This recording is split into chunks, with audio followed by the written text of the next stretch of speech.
Bismillahirrahmanirrahim. Assalamualaikum warahmatullahi wabarakatuh. Alhamdulillahi rabbil alamin, wal aqibatu lil muttaqin, wala udwana illa 'alal zalimin. Asyhadu an la ilaha illallah wahdahu la syarika lah, wa asyhadu anna Muhammadan abduhu wa rasuluh sallallahu alaihi wa ala alihi wa ashabihi wa man tabi'ahum bi ihsanin ila yaumiddin wa sallama tasliman katsiran, amma ba'd. Allahumma 'allimna ma yanfa'una wanfa'na bima 'allamtana wa zidna ilman wa 'amalan. Hadirin rahimani wa rahimakumullahu jami'an. Yang pertama, kita ucapkan puji dan syukur kepada Allah Subhanahu wa Ta'ala yang telah memberikan kita di hari ini banyak kenikmatan, sehingga jika kita bandingkan kenikmatan yang Allah berikan kepada kita dengan rasa syukur yang kita sembahkan untuk Allah Subhanahu wa Ta'ala, begitu jauh hadirin.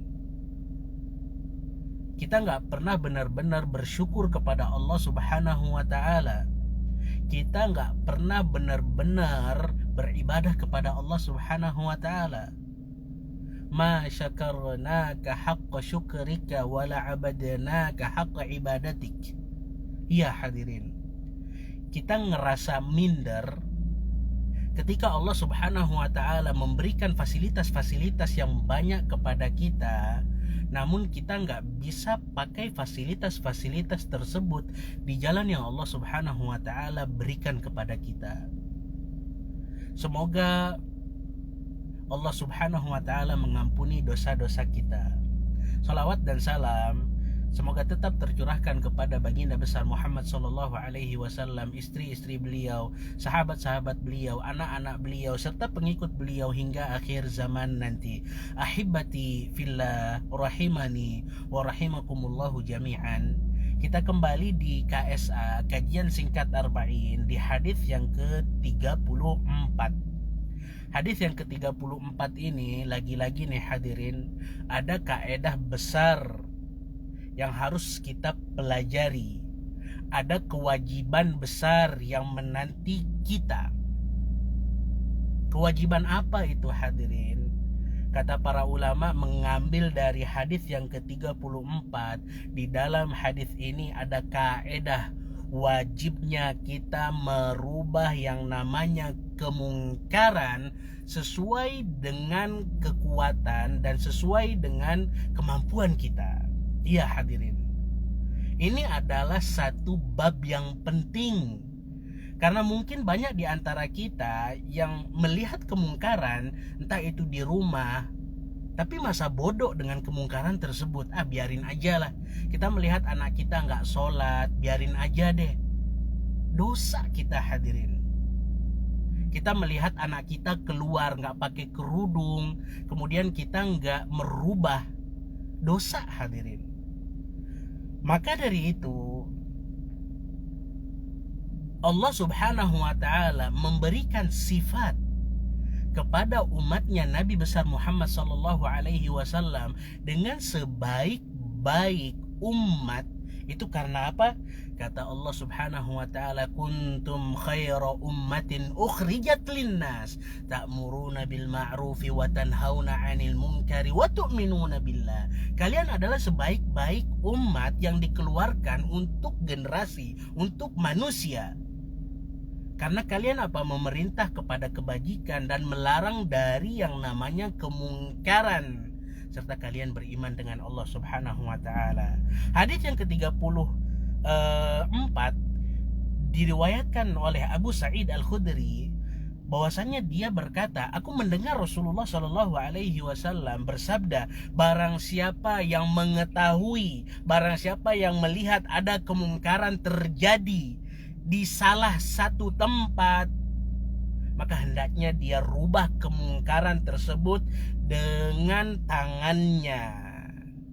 Mungkin timbul pertanyaan nih, Ustadz, gimana kita tahu bahwasanya itu adalah sebuah kemungkaran?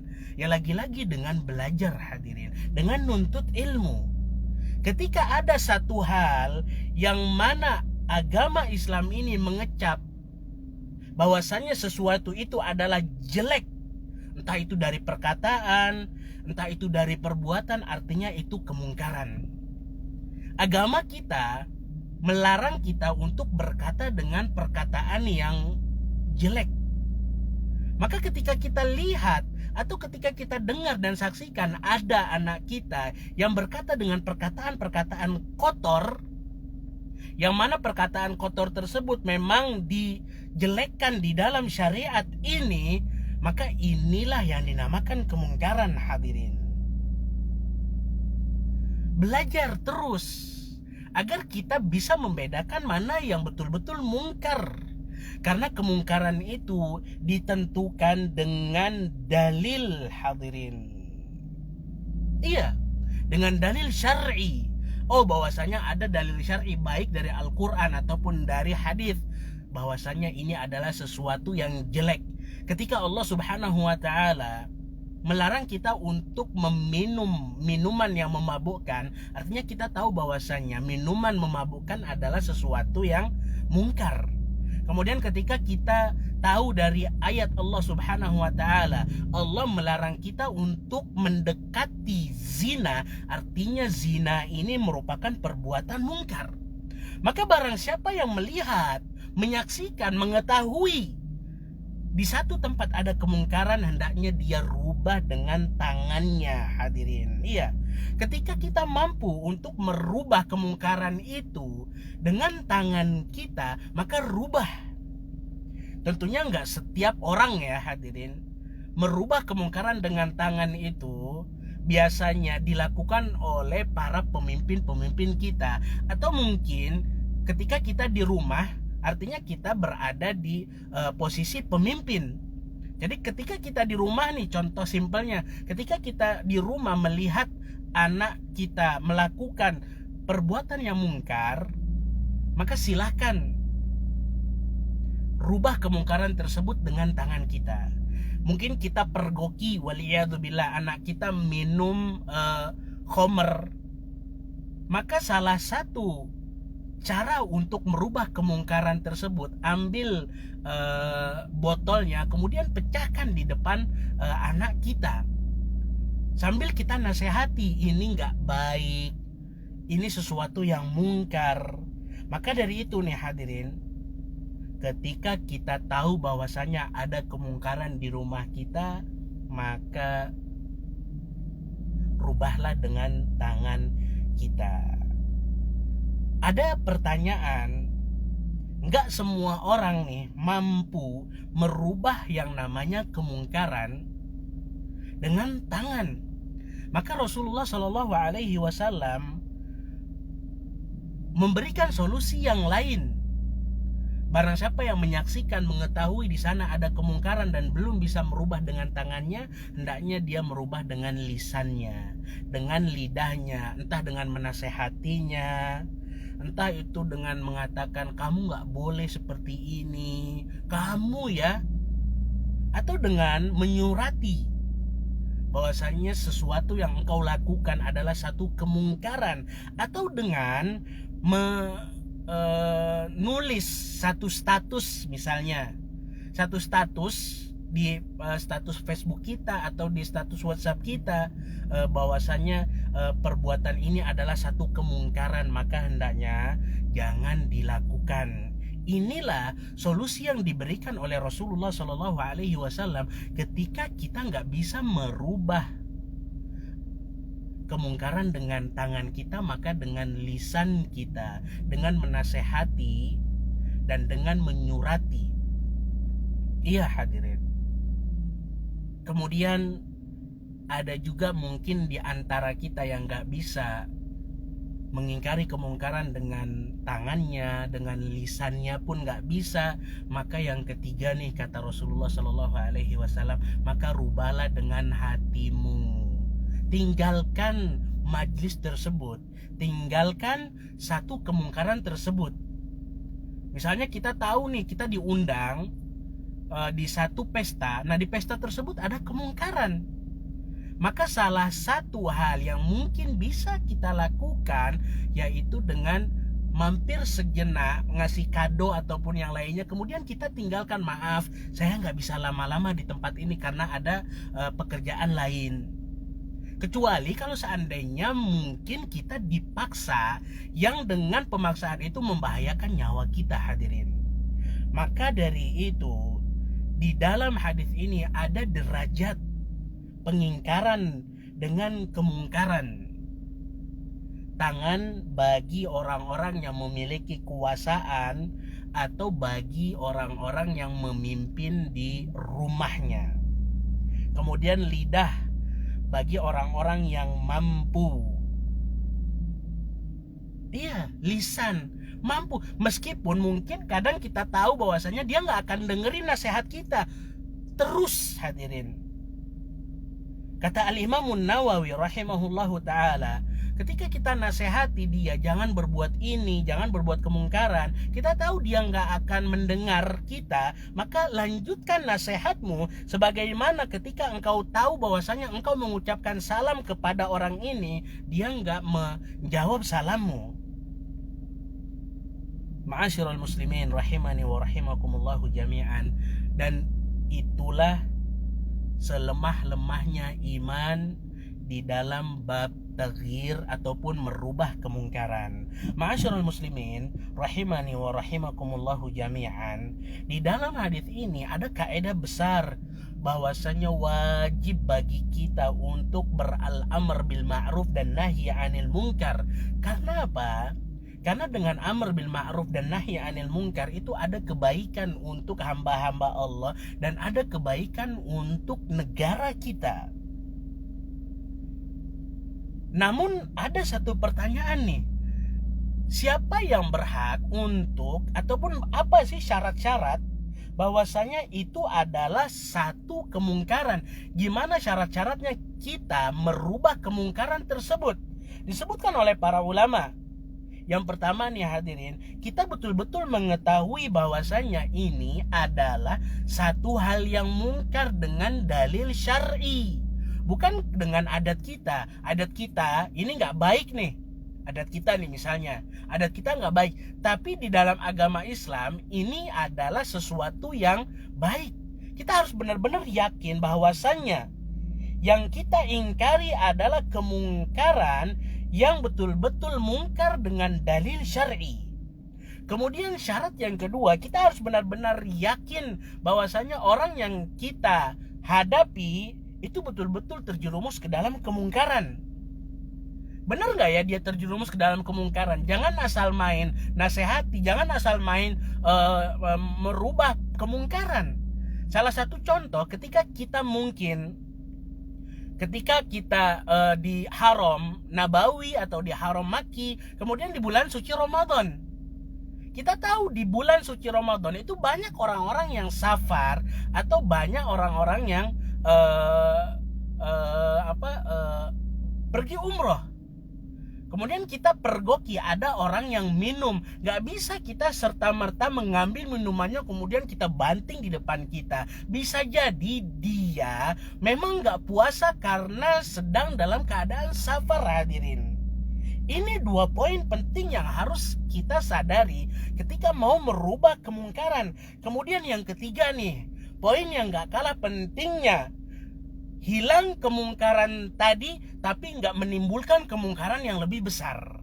Iya, ketika kita tahu bahwasanya ada satu kemungkaran kemudian kita larang dari kemungkaran tersebut, kemungkaran itu hilang tapi ada kemungkaran yang lebih besar, maka kata para ulama, maka mengingkari kemungkaran ini adalah satu hal yang dilarang di dalam agama Islam. Iya hadirin, mungkin kita banyak mengetahui bagaimana Rasulullah Shallallahu Alaihi Wasallam dan para sahabatnya ketika melihat orang-orang di depan Ka'bah menyembah berhala-berhala. Rasulullah Shallallahu Alaihi Wasallam nggak serta-merta menghancurkan berhala tersebut. Tapi Rasulullah Shallallahu Alaihi Wasallam dan para sahabatnya itu tahu ketika mereka para sahabat itu menghancurkan berhala-berhala tersebut akan menimbulkan kemungkaran yang lebih besar. Maka dari itu Rasulullah Shallallahu Alaihi Wasallam dan para sahabatnya itu mengingkari dengan hati-hati mereka, sabar terhadap kemungkaran tersebut, hadirin. Dan ada poin penting juga yang harus kita sadari, hadirin. Kata Syekh Muhammad ibn Saleh Al-Utsaimin, mengingkari dengan tangan meskipun kita mampu itu tidak diperkenankan kalau seandainya kita takut fitnah, kalau seandainya kita takut ada ujian yang lebih besar, ada kerusakan yang lebih besar. Misalnya kita melihat ada kemungkaran yang dilakukan oleh sebagian pemimpin kita, kemudian kita tahu kalau kita merubah kemungkaran tersebut, itu pasti kemungkaran tersebut akan hilang. Tapi dengan itu kita tahu bahwasanya kita bisa membahayakan nyawa kita bisa membahayakan nyawa keluarga kita, atau nyawa orang-orang yang sama-sama berdakwah di jalan Allah Subhanahu wa taala. Maka kata Syekh Muhammad ibn Saleh Al-Utsaimin, jangan rubah kemungkaran tersebut. Kata Allah Subhanahu wa taala, wala tasubbul ladzina yad'una min dunillah fayasubbullaha adwan bighairi ilm. Jangan hina orang-orang yang menyeru kepada selain Allah Subhanahu wa taala. Karena apa? Karena ada kemungkaran yang lebih besar yang ditimbulkan dari pengingkaran tersebut. Mereka akan menghina Allah Subhanahu wa taala. Iya, hadirin. Kita lihat bagaimana hikmah di dalam berdakwah itu perlu. Syekh Muhammad ibn Saleh Al-Utsaimin juga mengatakan, hadis ini meskipun menganjurkan kita untuk melakukan taghyirul munkar, merubah kemungkaran, itu sesuai dengan kadar kemampuan kita. Dan agama Islam ini mudah, dan agama Islam ini betul-betul sangat memperhatikan kondisi kita. Kata Allah Subhanahu wa taala, fattaqullaha mastata'tum, bertakwalah engkau semampumu. Hadirin rahimani wa rahimakumullahu jami'an. Ada satu permasalahan yang terakhir, ketika kita mengetahui ada permasalahan yang ijtihadiyah. Permasalahan ijtihadiyah, ada khilaf di antara para ulama. Yang satu mengatakan ini adalah satu kemungkaran, maka apa yang harus kita lakukan? Kata Syekh Muhammad ibn Saleh Al-Utsaimin, al-mas'alatul ijtihadiyah fa innahu la yunkaru 'alaiha. Yang namanya masalah ijtihadiyah, masalah yang ada khilaf di antara para ulama, tapi khilafnya benar-benar kuat ya, karena nggak semua khilaf itu dianggap. Ada khilaf-khilaf yang lemah di dalam agama Islam ini, tapi ketika khilafnya sama-sama kuat, maka bebaskan saja orang-orang tersebut. Sebagaimana ketika kita melihat ada orang yang makan daging onta, kemudian dia setelah selesai makan daging onta, dia langsung sholat tanpa wudhu. Maka kata beliau, maka nggak usah diingkari. Karena apa? Karena ada khilaf di antara para ulama. Di antara para ulama ada yang menyaksikan, ada yang berpendapat bahwasannya nggak wajib wudhu setelah makan daging onta. Maka dari itu kita harus betul-betul memperhatikan kaedah-kaedah yang berkaitan dengan merubah satu hal yang mungkar. Dan ingat hadirin, merubah satu hal yang mungkar bukan hanya tugasnya para ulama, bukan hanya tugasnya para pemimpin, tapi kita pun berusaha, kita pun berkewajiban untuk merubah kemungkaran. Iya, kita pun, profesi kita, tugas kita itu ketika kita melihat kemungkaran, kita pun harus berusaha untuk merubah kemungkaran tersebut. Merubah kemungkaran bukan hanya tugasnya para rasul, bukan hanya tugasnya para nabi, bukan hanya tugasnya para ulama, para habaib, atau para pemimpin-pemimpin. Enggak, setiap dari kita memiliki kewajiban merubah kemungkaran. Maka dari itu sudah seyogyanya kita memiliki ilmu, belajar selangkah demi selangkah agar kita bisa membedakan mana yang namanya kemungkaran dan mana yang namanya ma'ruf. Ini saja yang bisa disampaikan yang berkaitan dengan hadis yang ke-34. Semoga bermanfaat bagi diri pribadi. Kita ringkas, hadis yang ke-34 ini menunjukkan kepada kita tentang kaidah besar bahwasanya kita harus merubah kemungkaran sesuai dengan kemampuan kita.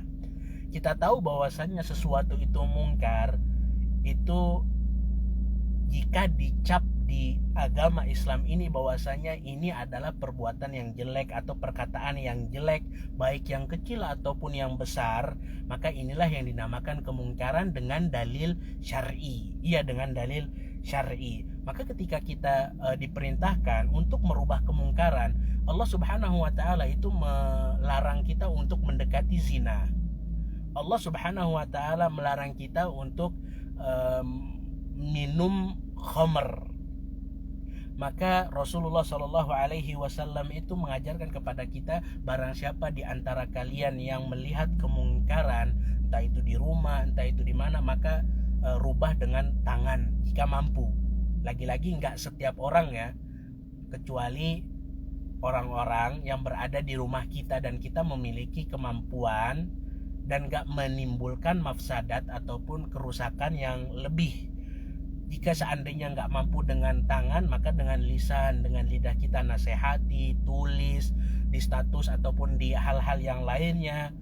Kemudian jika seandainya dengan lisan juga nggak bisa, dengan hati, entah itu dengan meninggalkan tempat itu, dan kemudian sesuatu yang mungkar itu harus betul-betul yang disepakati kemungkarannya di dalam agama Islam ini. Dan syarat mengingkari kemungkaran itu ada 3, hadirin. Disebutkan oleh Syekh Muhammad ibn Shalih Al-Utsaimin, kita betul-betul yakin dan berilmu bahwasanya ini adalah satu kemungkaran dengan dalil syar'i. Dengan dalil syar'i ya hadirin ya, bukan dengan perasaan kita, bukan dengan adat kita, enggak. Apa-apa yang dicap di dalam agama Islam ini bahwasanya ini adalah kemungkaran, maka inilah yang dinamakan kemungkaran. Kemudian yang kedua, kita tahu nih, kita benar-benar yakin dan sadar bahwasanya orang yang mau kita nasihati yang terjerumus ke dalam kemungkaran itu betul-betul terjerumus ke dalam kemungkaran. Jadi kita harus betul-betul tahu dia benar-benar jatuh ke kemungkaran enggak ya. Bukan hanya sekedar melihat dari kondisi, enggak. Kalau seandainya kita mampu untuk bertanya-tanya, di bulan suci Ramadan itu banyak orang-orang yang safar, sehingga mungkin mereka sedang minum, makan.